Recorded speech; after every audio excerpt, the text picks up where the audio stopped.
E aí galera, eu sou o Gabriel Taveira, hoje em dia eu sou embaixador da Space Squad e eu tô aqui com a minha co-host, a Ali. E aí pessoal, eu sou a Ali, eu também sou embaixador do Space Squad. E o Space Squad ele é um grupo da Rocket City que foi criado para poder juntar pessoas da comunidade para compartilhar conhecimento. E esse podcast que vocês estão ouvindo agora é o Spacecast, é um podcast criado pela comunidade do Space Squad para também compartilhar conteúdo, mas um conteúdo mais visual e audiovisual também.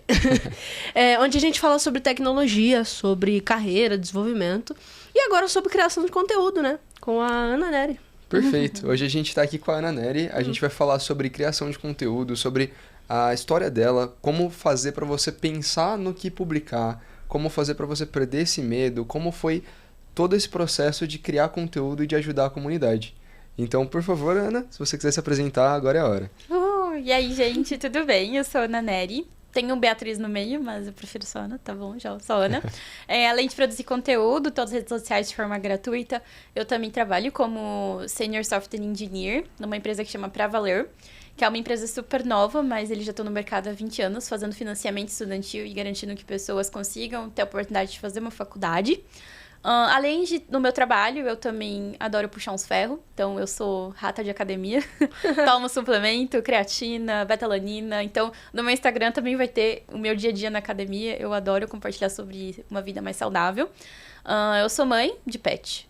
Tenho 2 gatinhos, 2 cachorros, Scooby-Doo, Julie, Spock e Paçoquita. São os meus nenéns. E, bom, acho que é isso sobre mim. Quiserem me acompanhar mais, eu sempre posto sobre lifestyle, carreiras e programação nas minhas redes sociais. E vai ser muito legal ter vocês por lá. Acho que é isso.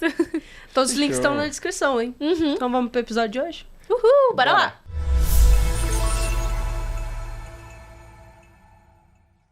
Ana, você quer começar contando um pouquinho da sua história pra gente conhecer de uma forma mais informal mesmo? Uhum. Acho que com a boca cheia de quibe é uma delícia. Enfim, vamos lá. Atualmente eu sou desenvolvedora, né? Desenvolvedora sênior. Mas eu comecei o meu contato com código lá com uns 12 a 13 anos, né? Fazendo teminhas pro Tumblr. Então, assim, foi super divertido essa época. Foi o meu primeiro contato com HTML e CSS. Não tinha JavaScript, se tinha, eu nem sabia o que eu tava fazendo. Mas eu lembro que era muito legal. Então, a minha jornada inteira de carreira começou ali. E eu lembro que eu meio que comercializava esses temas com minhas amigas da escola. Então, foi um primeiro freelancer aí. Elas me pagavam, o quê? R$5. Mas, era divertido. Dinheiro. Então, assim, começou nessa época.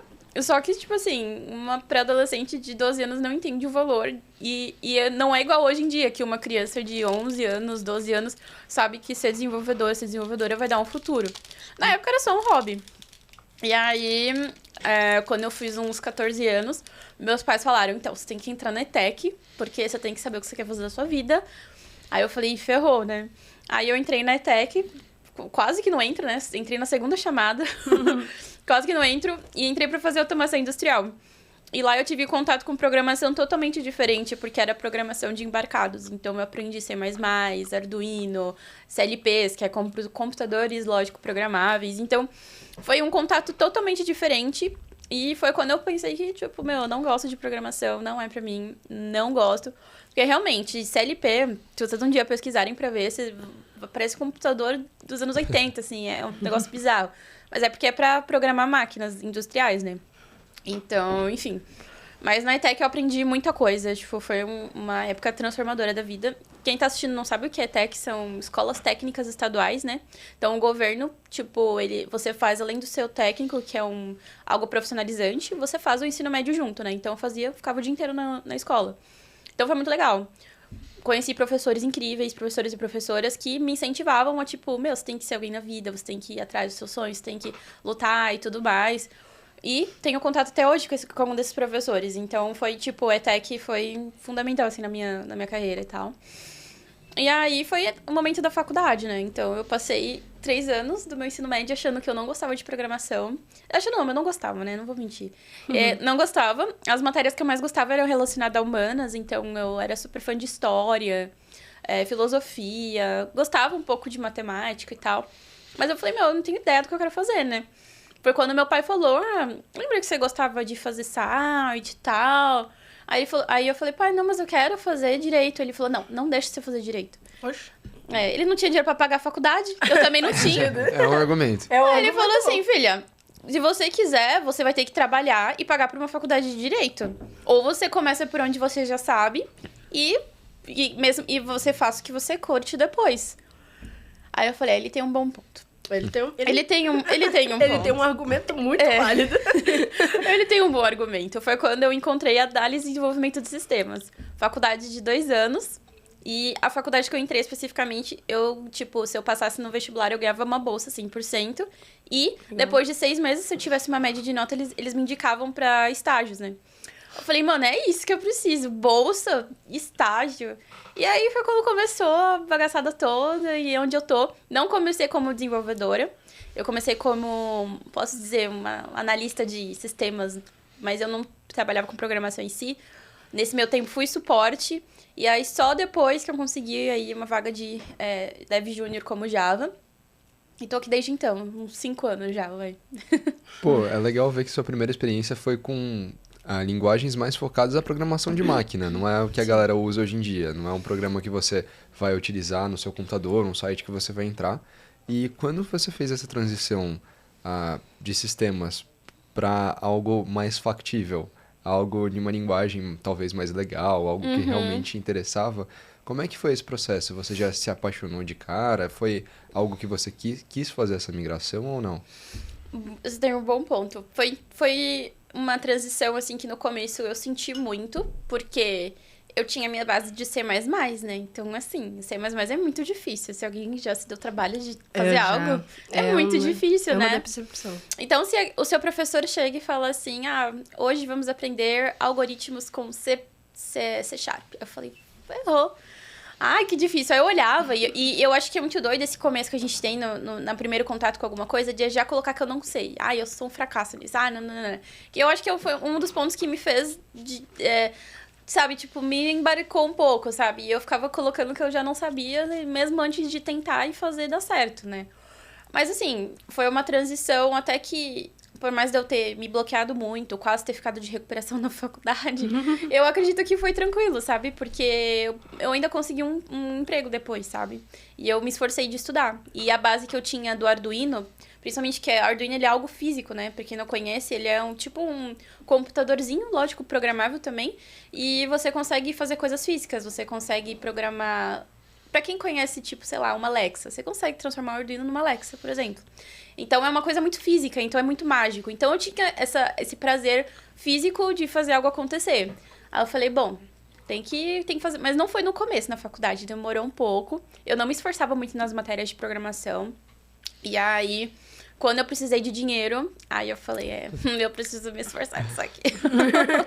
O que é verdade, né? Tipo, não tem como, né? É uma área que paga bem. No seu primeiro emprego é a hora que você realmente vai aprender a programação. Na faculdade você acaba aprendendo um pouquinho de cada coisa, mas é muito teórico. E ali quando você chega na sua primeira oportunidade, é onde você vê os desafios reais e você vê realmente o que você deve focar e atacar. Legal, né? Que você falou que no começo você achou que não era pra você, né? Você achou Total. que você não gostava. E é o ponto de você testar coisas novas até achar. Porque a programação tem milhares de áreas diferentes. Total. Até você achar a área que mais combina com você, nossa, você tem que testar. Demora, né? Não tem que testar. E agora você faz conteúdo, né? Você faz conteúdo pra internet também, além do seu trabalho. E como que foi pra você começar, assim, nos conteúdos? O que te motivou a começar a compartilhar seu conhecimento na internet? Eu acho que eu sempre gostei de compartilhar conhecimento, né? Então, assim, quando eu fazia meus temas pro Tumblr, vocês sabem o Camtasia? O Camtasia é antigo, né? Sim. Eu lembro, eu tenho alguns vídeos até hoje. Se eu achar, eu mando pra vocês. Eu gravando a tela do Camtasia, com os mousezinhos lá, com um círculo vermelho gigantesco que fazia Quando você clica, dá um... clique. E eu ensinava como eu criei aquele tema. Então, começou assim. Começou de eu querendo simplesmente achar um negócio legal e falar, e se as pessoas forem, sabe, ver sobre isso, sabe? Na época, minha mãe não deixava eu postar no YouTube. Minha mãe era muito neurótica com redes sociais e com internet. E olha como eu estou hoje, né? Mas, enfim. Mas eu comecei assim, sabe? Fazendo uns videozinhos. E aí, na ETEC, eu pude experienciar comunidade para pessoas em vulnerabilidade, porque na ETEC tem todo tipo de pessoas e adolescentes lá. Então, na ETEC, meus professores, eles meio que forçavam a gente a ensinar o que a gente tinha aprendido, né? Ah, você foi bem nessa prova, você tá bem nessa matéria, o que você acha de ensinar e fazer um grupo de estudos e tal? Então, começou desse jeito. Então, pra mim, sempre foi muito natural, sabe? Compartilhar o que eu sei e nunca em troca de algo específico, mas simplesmente pelo fato de estar junto e alguém conseguir, que nem quando alguém tirava uma nota boa numa matéria que eu tava bem, dá uma satisfação, você fala, caraca, mano, deu certo, que eu fico feliz com isso. Mesma coisa quando alguém me ajudava. Aí era a primeira pessoa que eu ia procurar, era ela, e depois agradecer. Então, acho que começou desse jeito. Quando eu entrei na faculdade, eu conheci os meetups, né? E no começo eu ia só pra comer. Porque tinha uns meetups, né? Numas empresas gigantescas. E era de uns temas sobre inteligência artificial, que eu não entendia bulhunfas. Aí eu comecei pelo alimento, né? Uma estudante de faculdade que estuda até 11 horas, né? Ela quer uma pizza e uma coca, né? Mas aí eu comecei a ver que ia sempre as mesmas galeras. E eu comecei a fazer amizade e comecei a descobrir que tinha outros meetups. Aí eu descobri que tinha o Makers Code, que tinha o Nerdzão, que tinha muitos outros, o HTML São Paulo, que tinha muitos outros meetups. Eu falei, esses daí fazem mais sentido com o que eu tô aprendendo, tal, é desenvolvimento e tal. Aí eu comecei a fazer amizade. E foi bem assim. Aí foi nesse meu tempo. E eu já tava no meu emprego de desenvolvedora já, júnior. Aí eu conheci meu esposo. Meu esposo também é da comunidade. E ele falou, por que você não palestra? E pra mim, gente, palestrar sempre foi algo... Nossa, essa pessoa ela é muito incrível. E ela tá palestrando e tal. Só que, na verdade, existem os ETs, né, que... Tipo, falam de uns negócios absurdos, mas no geral são sempre pessoas igual a gente compartilhando conhecimento, né? E eu endeusava muito isso. Então, meu esposo chegou pra mim e falou, por que você não fala sobre isso, que você tá no trabalho e tal? Aí eu cheguei e falei, não, jamais. Aí ele, não, você vai curtir, fala sobre um assunto iniciante, as pessoas vão gostar de saber disso. E pra mim, eu sempre tinha que falar sobre temas avançados, porque eu, sendo mulher, se eu falasse sobre temas pra iniciantes, a galera ia falar, tá vendo, a mulher só sabe falar de coisa beabá e tal. Aí eu falei sobre uma linguagem Groove, que é uma linguagem que eu tava aprendendo no trabalho junto com Java. E aí foi quando eu comecei. Aí, eu acho que é a primeira palestra que desbloqueei, assim, sabe? E aí eu falei, que demais, né? Aí no começo eu tava muito ansiosa e tal, mas depois foi desbloqueando. E aí chegou a pandemia. E aí na pandemia, assim, tipo, eu me vi assim, cara... Aí eu gostava muito de compartilhar conteúdo, só que as comunidades que faziam meetups presenciais ainda estavam se encontrando nas lives, né? Não era muito comum ter lives. E aí eu falei assim, vou criar um canal no YouTube. Aí eu criei um canal no YouTube, comecei a postar vídeos, e aí eu comecei a descobrir que dava pra fazer posts escritos, e eu comecei a fazer. Aí meu Instagram começou a crescer, e aí eu parei, porque dá muito trabalho. E aí eu voltei, e aí eu parei. E aí, no passado, eu tive uma decisão muito doida de me demitir do meu trabalho e passar um mês me descobrindo e dando a volta ao mundo. Aí eu conheci o Chile, Peru, Amsterdã, Espanha, Israel. E foi quando eu descobri que comunidade é comunidade em qualquer lugar do mundo, assim. Então, eu conversei sobre tecnologia com a galera cidadã do Peru, né? Galera, tipo, só pequenininha das montanhas, a gente falava sobre isso. Conversei com a galera de Amsterdã, toda alternativa, toda descolada. Eu fui pra um evento internacional que eu sempre ainda usava a galera da gringa e eles estavam falando sobre os mesmos assuntos que eu trocava ideia com a galera. E aí eu voltei eu vou dizer um mês sabático, vai. E eu falei, mano, eu preciso voltar a me dedicar a isso, porque faz a diferença na vida das pessoas e eu não tenho noção disso. E aí voltei, e aí eu tô hoje como tô, né? E bem feliz com a decisão. Cara, e é bem... E agora eu quero saber mais sobre esse seu mês sabático, né? Porque é muita coragem você sair do seu emprego, né? Daquilo que imagino que te sustente, né? E pra dar a volta ao mundo. É o meu sonho, é o sonho de muita gente, mas eu não tenho coragem de fazer isso, não. O que te motivou a fazer, tipo, além de se conhecer e tudo mais? Foi meio que um tempo pra descanso mesmo? Foi. Parecer, né? Foi muito disso, tanto que eu nem tocava nas redes sociais direito, nem fazia nada. Mas assim, eu sempre tinha o sonho de morar fora, só que eu nunca tinha ido sair. Tipo, eu nunca nem saí de São Paulo, pra vocês terem ideia. Máximo Espírito Santo e tal. Aí, eu e minha esposa, a gente tem muita coisa em comum. E uma dessas coisas em comum é viajar o mundo, né? E ele já tinha viajado o mundo. Então, aí a gente teve a ideia de se casar. Só que a gente falou, vamos fazer o lua de mel antes de casar? Tipo... Aí vamos. Aí a ideia era fazer tudo na América Latina, né? Então era o que a gente já tava planejando, fazer uma lua de mel e tal. Só que aí, né, o andar da carruagem mudou e a gente foi pra América Latina, pra Europa e pra Israel, que eu não sei que continente é Israel ainda. Mas, enfim. Mas, assim, foi um planejamento financeiro, obviamente, principalmente pra demissão. Eu acho muito legal, importante falar isso pra quem tá assistindo. Eu tive uma rede de apoio, né? Querendo ou não, meu esposo tá junto, me apoiando. Ele é um apoiador. Eu falo que se não fosse ele, acho que eu não teria tido essa coragem. Então, ele foi uma chave essencial nesse ponto. Mas eu também me planejei financeiramente, né? Até porque a gente tem que ter esse tipo de controle até pra viajar, né? É não um tem custo como. bem grande. Não tem como deixar tudo nas costas de uma pessoa só. Mas foi algo assim, um planejado muito gostoso, porque a gente foi sem luxo nenhum. Tanto que teve uma das viagens que a gente conseguiu ir de executiva. Tipo, sabe quando a companheira falou assim, então, tem um lugar executivo, vocês querem? Aí a gente, tipo, é claro que eu quero. Então a gente foi sem luxo nenhum. Então ficamos em hostel. A gente conheceu pessoas simples. A gente lavou roupa por centavos. E foi muito gostoso, assim, sabe? Tipo, foi uma experiência muito doida. Muito gostosa. E foi onde eu vivenciei a comunidade como um todo. E descobri outra coisa, que brasileiro... a gente se encontra nos lugares sempre reclamando. É em fila, é em bagunça. É sempre reclamando. Você vai ver que tem um brasileiro lá reclamando também. Aí vocês vão e fazem amizade. É sempre assim. O brasileiro tem em todo lugar. Não adianta. Todo lugar do mundo tem um brasileiro, cara. É impressionante. E reclamando. A gente adora reclamar. E aí a gente vira amigo. E a gente se adiciona. E não, vamos pra um rolê depois. E vamos, e é isso aí. Eu acho legal que você teve essa experiência sabática. Eu não me demiti do emprego, mas eu consegui tirar umas férias e tirar um mês sabático também. Isso é bom. E foi uma experiência que eu acredito que mudou a minha vida, a minha percepção e me deixou bem menos introvertido. Porque assim, essa troca que você tem com a galera, eu não cheguei a participar tanto das comunidades quanto eu faria se eu fosse hoje. Eu acho que é algo que eu mudaria.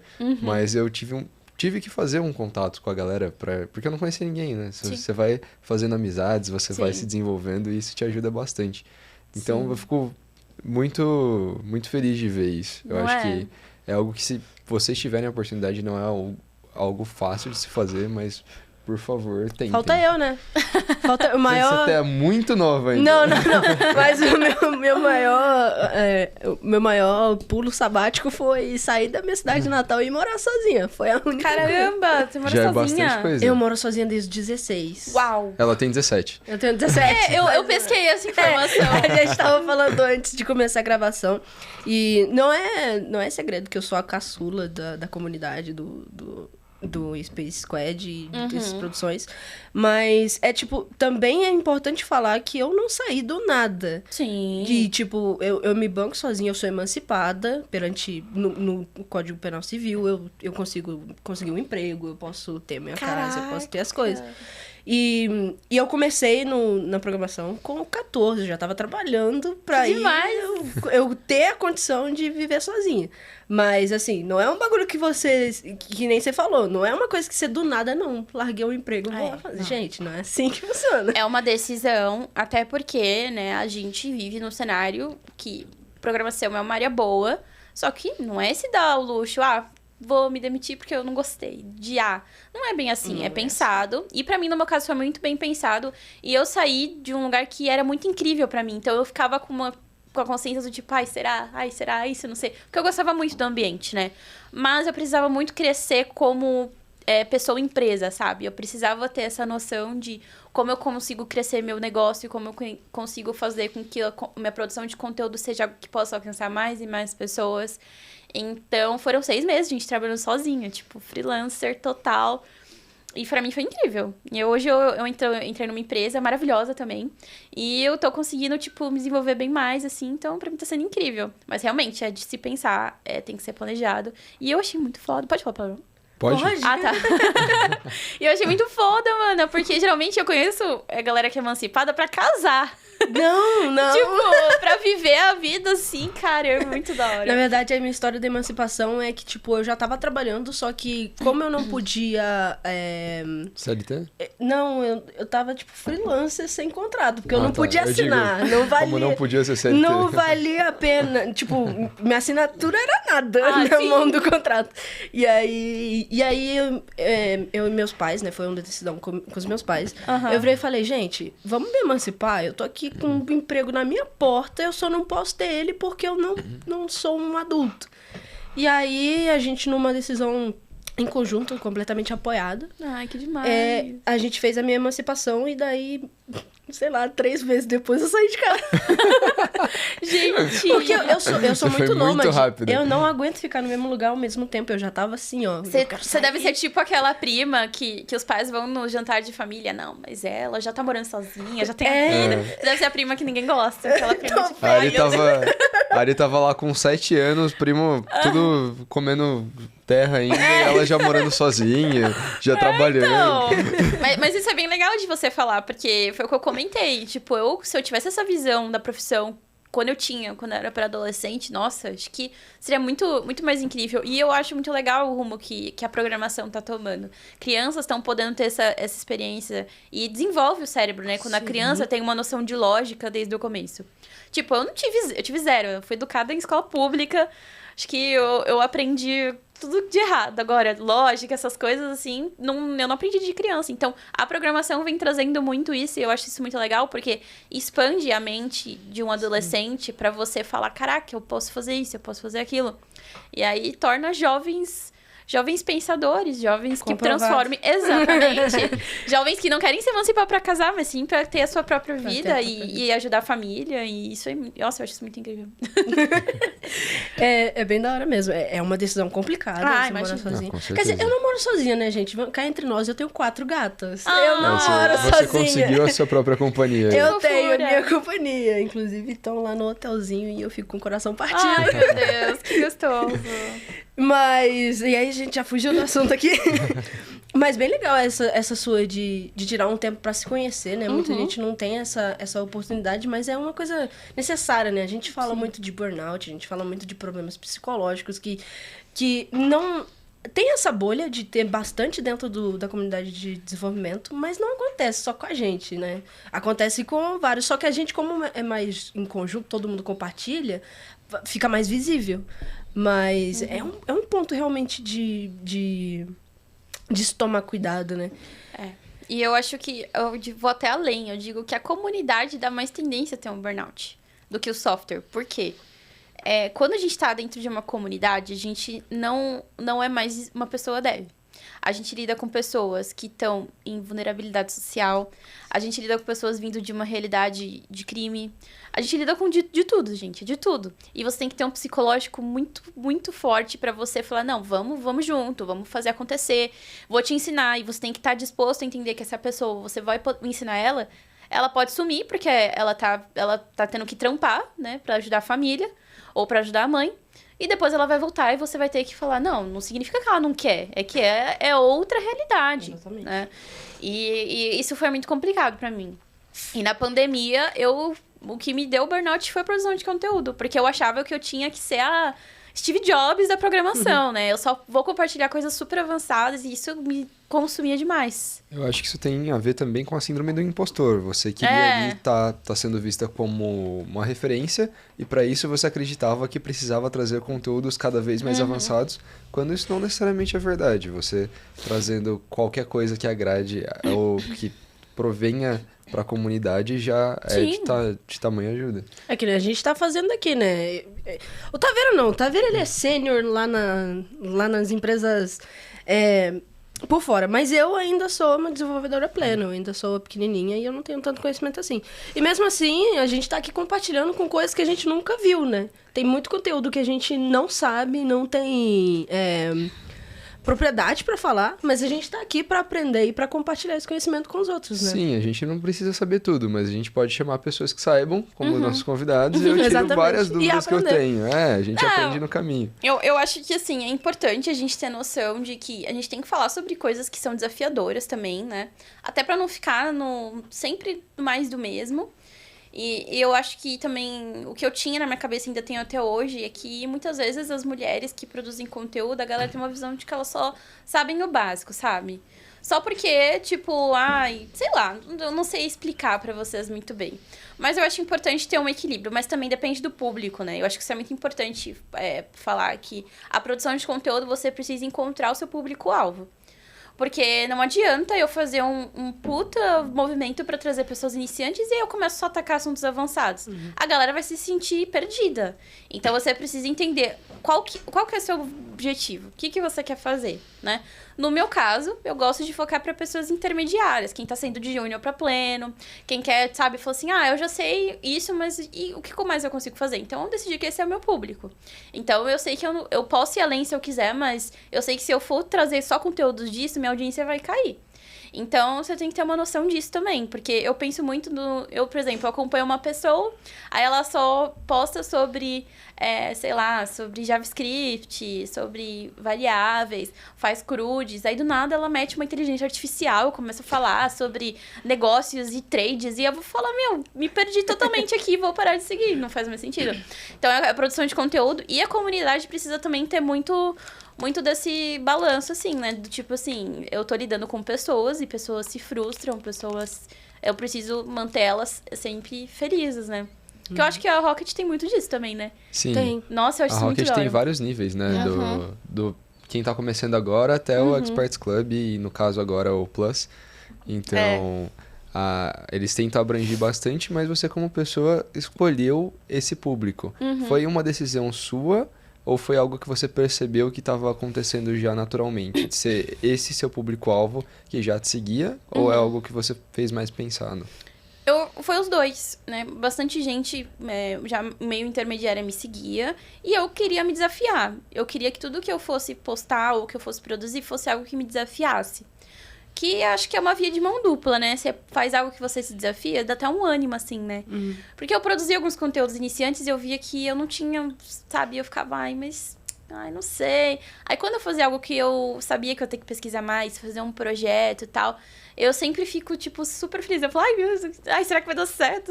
Aí eu adoro postar sobre isso. Então, foi uma via de mão dupla. E acaba, consequentemente, hoje em dia, a galera que me segue já é uma galera um pouco mais...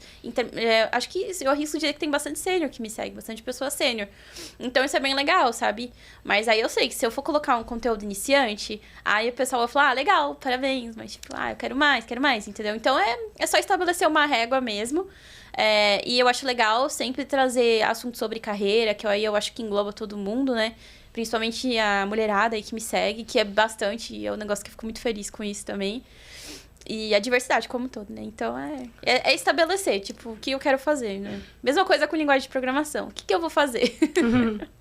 E você falou da Rocket, que tem esses vários níveis, e eu sei que você é uma produtora de conteúdo pro Plus, certo? Sim. Como é que é essa experiência de produzir conteúdo pro Plus? Lá você faz conteúdos também para esse público mais que tá saindo ali do júnior pro pleno, é um conteúdo mais avançado. E como é que é essa experiência dentro do ecossistema da Rocket?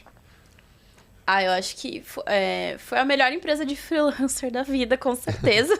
A galera é muito compreensiva. E eu fui uma das primeiras a produzir conteúdo pro Rocket Plus, né? Foi lá em 2021 que começou, não foi? Foi quando eu fui chamada e pra mim foi tipo, meu Deus, assim. Então eu acho muito legal eu ver minha primeira aula e ver minha última aula, né, de hoje em dia.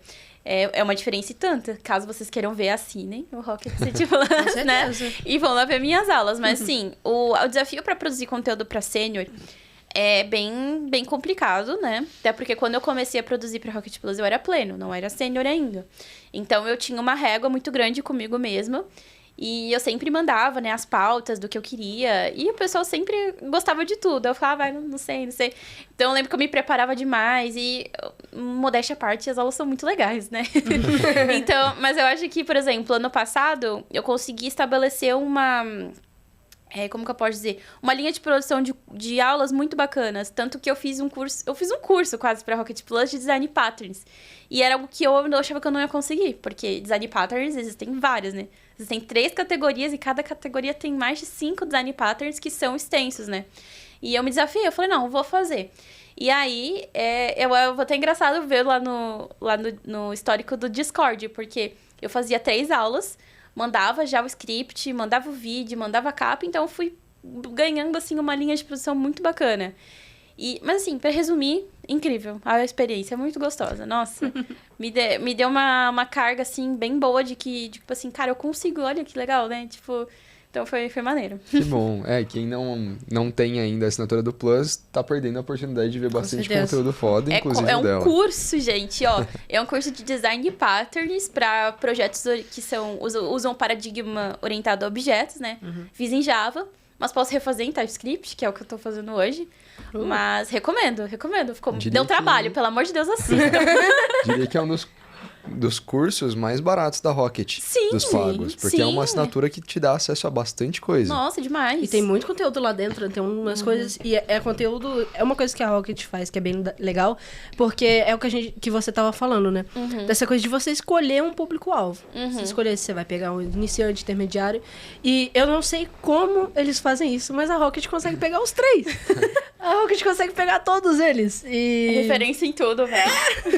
É referência em tudo. Então, é bem legal e é um investimento muito legal mesmo.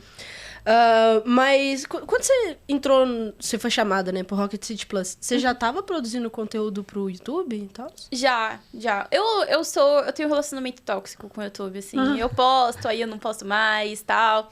Porque é algo que eu faço mais pela galera que me segue mesmo, mas dá muito trabalho. Mas eu já tinha, assim, o YouTube. Eu comecei em 2020 o YouTube. Ah, legal. Comecei, acho que antes de produzir pro Instagram, LinkedIn e tal.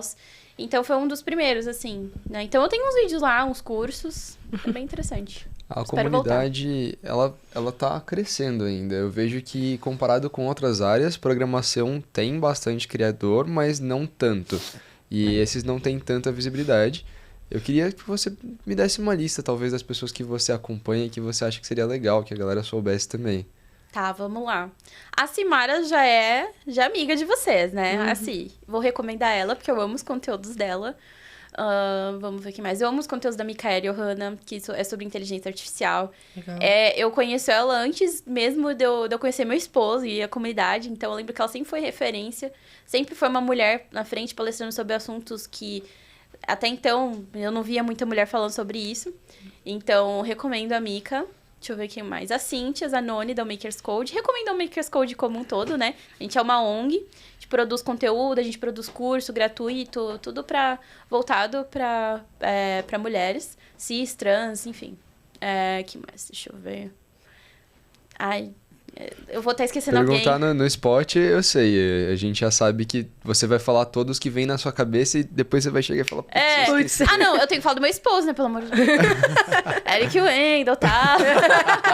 Meu esposo, enfim. Quase ninguém conhece. Tem que falar dele, né? Enfim. Meu esposo, ele produz um conteúdo muito legal. Mas realmente, modéstia à parte, ele produz um conteúdo bem singular também. Sim. Eu acho bem legal. O Lucas Santos, meu amigo também, ele tá agora morando lá na Suécia, mas ele produz um conteúdo muito riquíssimo de TypeScript. E eu falo que eu odeio ele, porque tudo que eu vou pesquisar de Node e TypeScript, ele sempre aparece com um artigo lá. E se eu pesquiso no YouTube, é o Diego Fernandes lá falando sobre TypeScript. Então eu falo assim, meu Deus do céu, os bichos estão em tudo que é cano. Mas eu acho que são esses, assim, pelo menos que eu consigo lembrar, assim, de cabeça, né? Mas, assim, você costuma... se inspirar nessas pessoas, tipo assim, pra criar os seus conteúdos? Boa. Sim. Porque tem uma diferença, né? Tipo, eu, por exemplo, eu tenho pessoas que eu me inspiro e tenho pessoas que eu acompanho. É muito diferente. É impressionante como a gente vê isso. Tem pessoas que você segue como inspiração, mas às vezes você não vê tanto conteúdo dessa pessoa. Nossa, que é uma pergunta muito cirúrgica, porque eu me inspiro demais nessas pessoas. Tipo assim... A Simara, ela tem uma didática, uma comunicação muito, muito gostosa, sabe? Ela te abraça quando ela conversa, assim, é tão gostoso. E eu me inspiro muito quando eu quero produzir um conteúdo falado. Não quero que seja maçante pra quem esteja me ouvindo, sabe? Eu quero que a pessoa se abrace. Não que ela deite e vá ouvir um conteúdo técnico, mas pelo menos que não seja... E vá dormir. Eu tenho um colega que ele já assistiu vídeo de aula no bar, assim. É interessante. Tava assim, assistindo, enfim. Mas eu me inspiro em todos, olha que doideira, né? O Eric, nem tem como dizer, né? Ele é uma inspiração pra mim, acho que manter a régua, ele me cobra muito, então isso é bom também, no bom sentido, tá? Uhum. Ele me cobra muito, então eu tiro muitas ideias das nossas conversas, né? Então é sempre riquíssimo tudo que a gente conversa. Obviamente que a gente não fala só sobre tecnologia, mas grande parte das coisas é sobre isso. Então acabo que eu tiro muitas ideias e muitas inspirações. A maioria das minhas ideias de projeto que eu tive pra produzir conteúdo foi no almoço, da gente conversando, ou no jantar, ou no barzinho. E, então, acho que são todo mundo da inspiração lá. Que doideira, né? Ai, que gostoso. Tá vendo? É bem legal isso, porque realmente... Quando a gente... É porque o Gabriel também veio com uma pergunta assim, nossa, faz uma lista aí de quem você se inspira. Não, eu mandei no spot ali, eu sei que é difícil. Mas normalmente a gente fica pensando, nossa, realmente, quem é minha inspiração? Quem é que me inspira a fazer o que eu tô fazendo? E mesmo assim, eu sinceramente, eu não saberia fazer uma lista aqui agora. Eu posso ser clichê? Eu posso ser a clichêzinha? Mano. Eu vou falar que são meus pais, sim. Meus pais, porque eu acho que, tipo assim, eles são uma inspiração de vida como um todo. E na minha família nunca foi, tipo, algo que eles esperariam que, por exemplo, eu fosse sair numa lista de 50 pessoas pra seguir, assim, tipo... Que eu fosse nomeada como embaixadora da Woman Tech Makers da Google. Ele nunca foi uma opção na minha família. Tipo, um dia ela vai acontecer isso, ela vai ter tantos seguidores, ela vai ser um pouquinho conhecida. Então, toda vez que eles veem isso... Aí, meus pais são super jovens. Então, pra eles é um galo de que, a vida não acabou, dá pra eles seguirem ainda. E eu vejo que isso tá acontecendo, tá movimentando. Então, pra mim, é meus pais. Eu não acho clichê. Eu acho que... eu acho, na verdade, bem lindo você se inspirar nos seus pais, né? Porque a gente tem várias histórias diferentes. Tem pessoas que não têm a felicidade de ter pais compreensivos, mas é muito bom quando isso acontece. Nossa, com certeza. Sim. Pai e mãe, beijo. Sempre quis fazer isso no podcast, gente. E esse tem vídeo, então... Sim. Você pode compartilhar com eles pra ver. Sim. É tipo uma Mãe Tô na Globo, só que um pouquinho menos. Só um pouquinho. Até porque pra eu sair na Globo, aí eu teria, né, teria um caminho. É a Globo da tecnologia. Ah, tá. Praticamente, mas a se Globo for só comparar... que com 0,00001% do público, talvez. Exatamente. Nada, gente, nada. Ainda é alguma coisa. Vocês têm que trazer a Jade Picon aqui. Aí vai bombar. Vai bombar, certeza. Foi. Você... Tá. Mas... e aí a gente tá falando de inspiração. Então, vamos falar um pouco sobre como que esses influencers da tecnologia ajudam a moldar, né, o futuro da tecnologia. Porque, de certa forma, a comunidade segue muito o que essas pessoas falam, né? Sim. Pessoas maiores, por exemplo. Deixa eu bloquear aqui, porque... Foi falar no esposo, ele já começou a mandar mensagem. Mas então, eu acho muito doido, pra ser sincero, porque a gente tem influencers que vão pra um lado legal e influencers que não vão falar tão legal assim, né? Esses dias eu me deparei no LinkedIn com um post totalmente... Eu olhei e falei, o que tá acontecendo, cara? E é um cara super seguido, então eu acho que a gente tem que tomar muito cuidado com quem a gente dá visibilidade, com quem a gente deixa falar coisas absurdas. Eu acho que eu, como produtora de conteúdo, também tenho que ter muito cuidado com o que eu exponho, com o que eu falo, né? Claro que eu tenho minhas convicções, eu tenho meus valores, e eu acredito que eu transpareço muito isso pra quem me segue. Então, quem me segue tem certeza de que eu não falaria coisas absurdas que são faladas pela internet aí. Mas a gente tem que tomar muito cuidado, porque, por exemplo, se eu comento um post de uma pessoa dessa, eu vou dar palco pra ela. E quem me segue vai ver. Então, é ter uma responsabilidade e eu acho que é botar a mão na consciência, sabe? Então, eu acho interessante o rumo que a galera influencer tá trazendo. Muitos estão trazendo uma visibilidade muito boa de comunidade como um todo, que eu acho que a galera de tecnologia ainda não tinha isso muito bem matutado na cabeça. Então, acho que é desses 2 pontos. É problemático, né? Mas eu acredito que quem eu sigo, né? E eu acredito que vocês também, são pessoas de boa índole, que elas têm uma preocupação muito grande com quem elas estão trazendo conteúdo. Eu acho que, sabe, é igual influencer, sabe? Aquelas influencers de moda, assim. Sabe, tem muito influencer que vai indicar produtos que elas nem sabem o que é. E elas vão te falar pra você comprar, sendo que elas nem usam. E eu acho que a gente, como, tem que ser igual. A gente não tem que falar sobre algo que a gente nem sabe o que é, ou que a gente nem viu, não faz, assim, sabe? É botar a mão na consciência, né? E falar assim, eu sei sobre isso. Eu vou falar caquinha, mas também tem o básico que também eu olho e falo, meu Deus do céu, essa pessoa aí faltou na aula de sei lá, de sociedade, de todas. Mas o LinkedIn a gente sabe que é fonte de umas coisas que realmente... O LinkedIn tem gente de todo tipo e todo tipo de opinião. Então, às vezes vem bastante coisa para destaque. Nossa, demais. Tem que filtrar muito. Mas eu fico feliz que, pelo menos no que eu posto, vem sempre uma galera do bem, né? Nunca aconteceu nada de tão... Ah, mentira, aconteceu sim. Nossa. Você pode contar essa história? Posso. Ah, então conta. Eu já sofri um hate pesado por eu postar uma foto com a roupa que eu tô. E aí a galera falou que eu tava postando conteúdo sexual, um negócio assim absurdo. E pra mim foi um negócio que eu fiquei chocada, mas eu não fiquei abalada, até porque eu já tenho 2 anos de terapia. Então já tava tudo bem certinho. Aí eu olhei e falei assim, mano... E a maioria dos conteúdos era de mulher. Julgando, sabe? Falando, ai, você é isso, que aquilo. Depois dessa época eu comecei a receber mensagens anônimas em SMS no meu celular de ameaças de morte. Meu Deus. Sério? Aham. Juro, maior babado. Ameaças de Você morte. contando isso, E como é que conseguem teu celular? E eu acho que é uma pessoa que me conhecia, provavelmente, Meu Deus. né?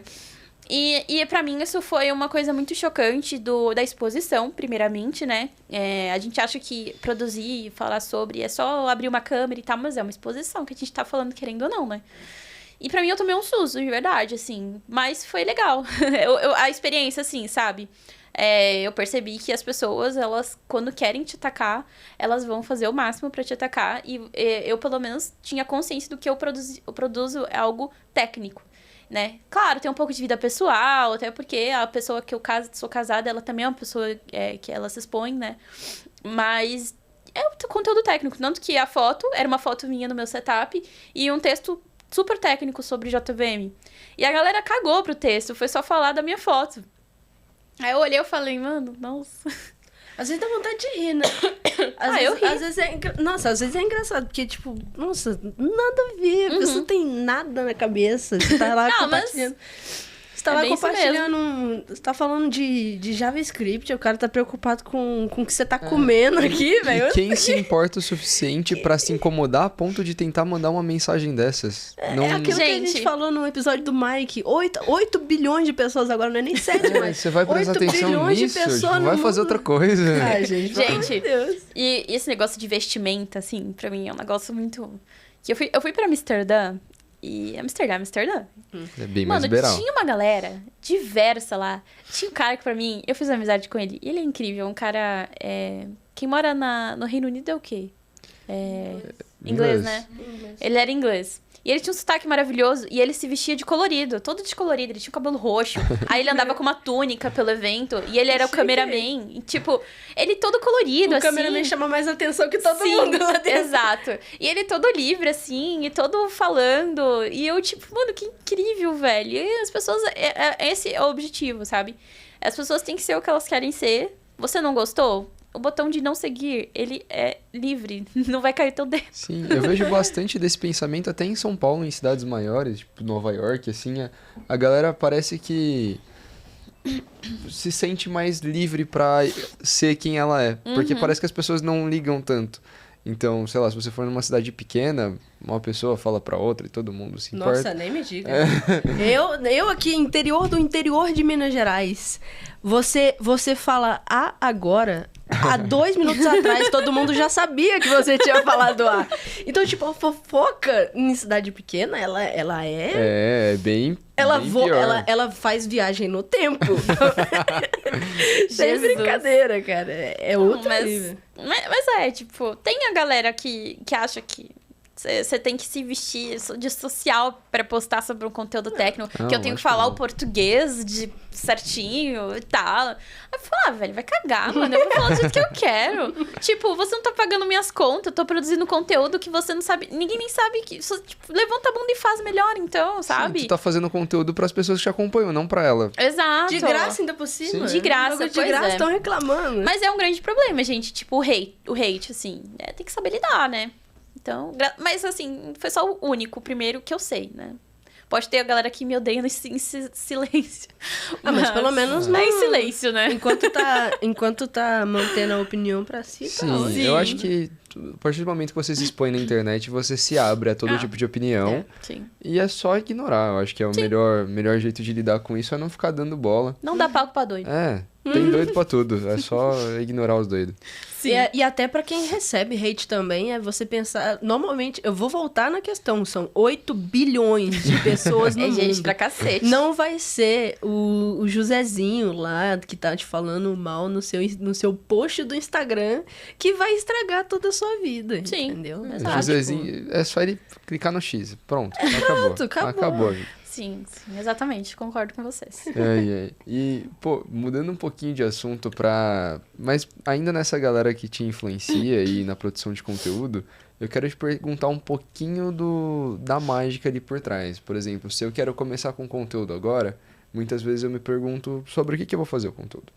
E isso eu acho que é uma dúvida de muita gente. Como você surge com esses tópicos, o que te inspira a fazer eles, se é vendo aula dessas pessoas que te inspiram, se é vendo conteúdo juntando duas ideias, ou se é algo que só vem pra você. Legal a pergunta. Hoje em dia, é dos desafios do trabalho. Que nem eu tô fazendo uma entrega do zero, então eu tô, sabe, a cabeça tá, tipo, saindo fogos de artifício. Então, eu tenho conteúdo, acho que pra 2 anos. Então, o que eu faço? Toda vez que eu termino meu serviço, eu faço um diário do meu trabalho. O que aconteceu, o que eu resolvi, como eu resolvi, o que eu aprendi.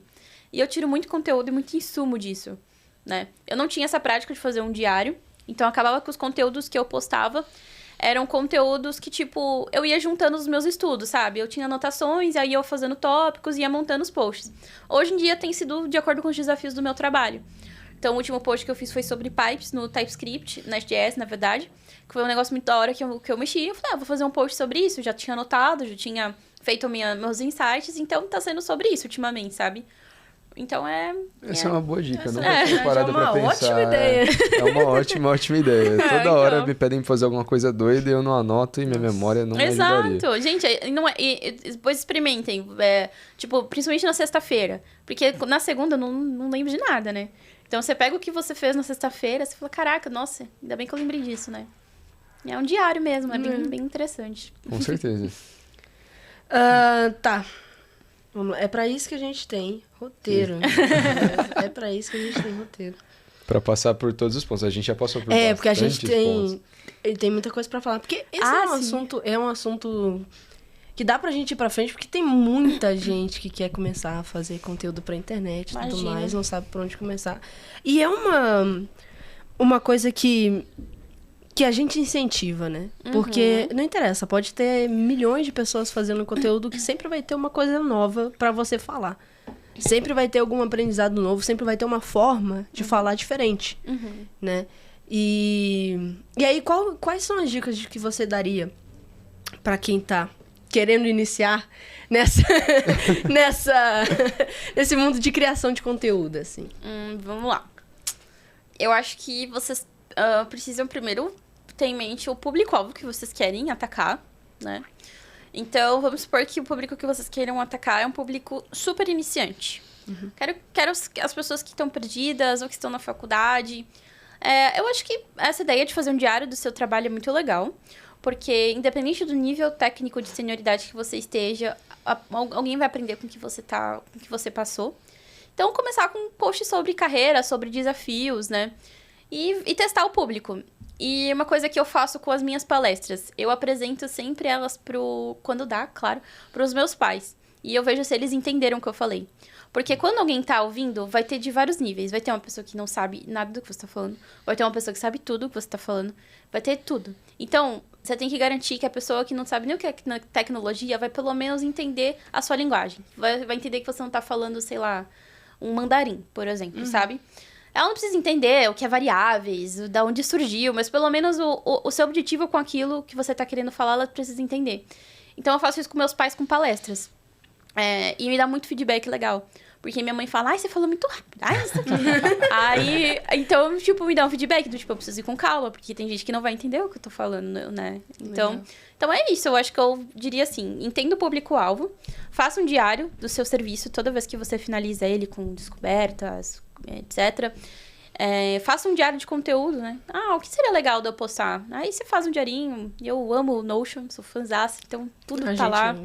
Amo, gente, amo. É muito útil. Notion e ChatGPT aqui são as soluções do...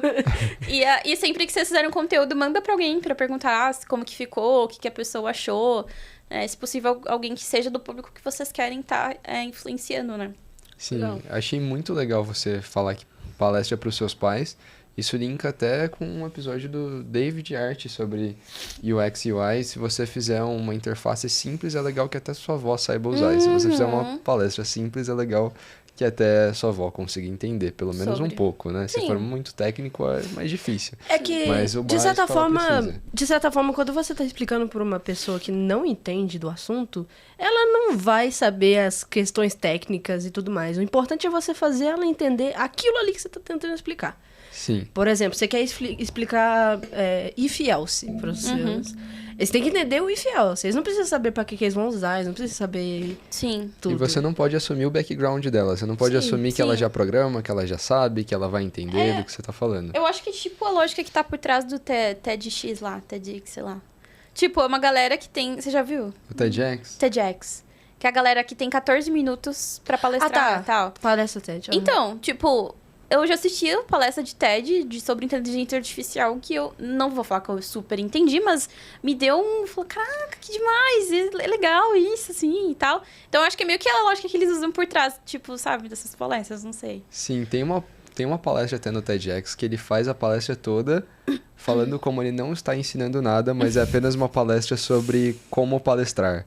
Então, tipo, ele faz a palestra... Eu lembro dessa, né? Que ele mantém a atenção de todo mundo, mesmo que ele não esteja passando nenhum conteúdo. Usando todas as táticas, mas sem passar o conteúdo. Mas o conteúdo é justamente esse, a forma com que ele usa para apresentar qualquer coisa. Louco, é muito louco. Mesmo ele não que fala nada com nada. Ele não fala... Tipo assim, ele fala... mas é como se ele estivesse falando... Então, gente, nós estamos fazendo aqui um podcast. E a gente tá fazendo um podcast porque, assim, vocês não vão prestar atenção, mas eu tô falando aqui do podcast. E ele consegue manter a atenção do público.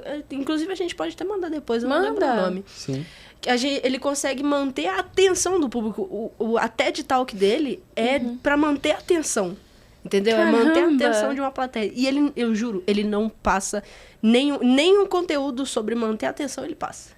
Ele fala, ele só fica Mas falando ele que manteve não minha tá. atenção. Ele funciona. manteve. E ele manteve por 14 minutos. Caramba, que demais! Nossa, mas gente, é muito disso, sabe? É muito além de, tipo, só um post, sabe? Produção de conteúdo. Claro, no começo é um post, é algo que você vai ver, caraca, saiu. Mas quando a gente vai pegando mais experiência, a gente vê que é um mercado, assim, é totalmente diferente de programação. Envolve marketing, envolve influência de pessoas, envolve sociologia, porque eu tô influenciando pessoas, entendeu? Pessoas vão mudar um pouquinho da vida delas pelo que eu tô postando. Então, é muita sociologia envolvida aí. Enfim. Mas eu espero que deu pra entender, né? Não, deu, com certeza. Boa. Uma das últimas coisas, pelo menos pra mim, que eu queria saber e não sair dessa conversa sem, é como você faz pra conciliar o trabalho, a produção de conteúdo e se manter motivada pra continuar produzindo conteúdo. Se é um objetivo pessoal seu que você pensa todo dia, se é alguma outra coisa que rola dentro da sua cabeça, pra não desistir ali no meio do caminho. Não desistir. Como eu falei no começo do podcast, eu já desisti várias vezes, né? Mas você tá de volta? Eu nunca apaguei Então nada. você não desistiu, você deu um tempo. Eu dei um pause, dei um break. Mas é porque é exaustivo, né, gente? Não tem como. E eu tava... Não que eu não esteja agora, mas eu tava numa época muito atribulada. Pandemia. O trabalho exigindo muito. E produção de conteúdo. E eu tenho que manter... Nananã, e tal. Então, assim, eu não tinha... E tem aquilo, né? Você tem uma sequência de postagens. Porque senão o algoritmo depois não te entrega. Aí você fala, ai, meu Deus. Então agora se eu postar um vídeo no YouTube, ninguém vai ver e tal. Eu acho que melhorou quando eu parei de ter essas neuras, sabe? Eu tenho pelo menos em mente produzir pelo menos uma coisa por semana, né? Mas eu quero postar algo que eu tenha me entregado, que eu tenha feito direito, que eu esteja satisfeita, que vai mudar a vida de pessoas. Então é uma constante. Não posso dizer que você não vai ficar desanimado, nem você. Vai. Vai ter uma hora que vai te consumir muito? Vai. Mas aí você precisa remanejar. Falar como que eu consigo colocar isso na minha rotina de uma forma que eu consiga entregar no meu trabalho e entregar para as pessoas que me seguem. Porque, querendo ou não, no começo não é nada remunerado. Você precisa dar valor porque dá dinheiro, que paga o boleto. Então, só agora que a produção de conteúdo tá me dando retorno, assim. Antes era 0 retorno financeiro, né? Então, eu priorizava o meu trabalho. E eu acho que tá na razão. A gente tá na razão, né? Sim, com certeza. Tem que sobreviver pra produzir fazer conteúdo, vídeo que não né? te dá dinheiro não paga suas contas.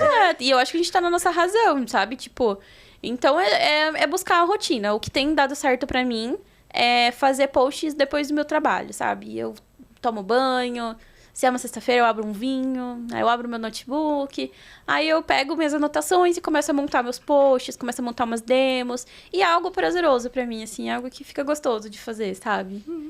Aí não tem como gravar Reels, né? Se eu gravar um Reels assim com vinho, por enquanto é só post escrito, né? Então...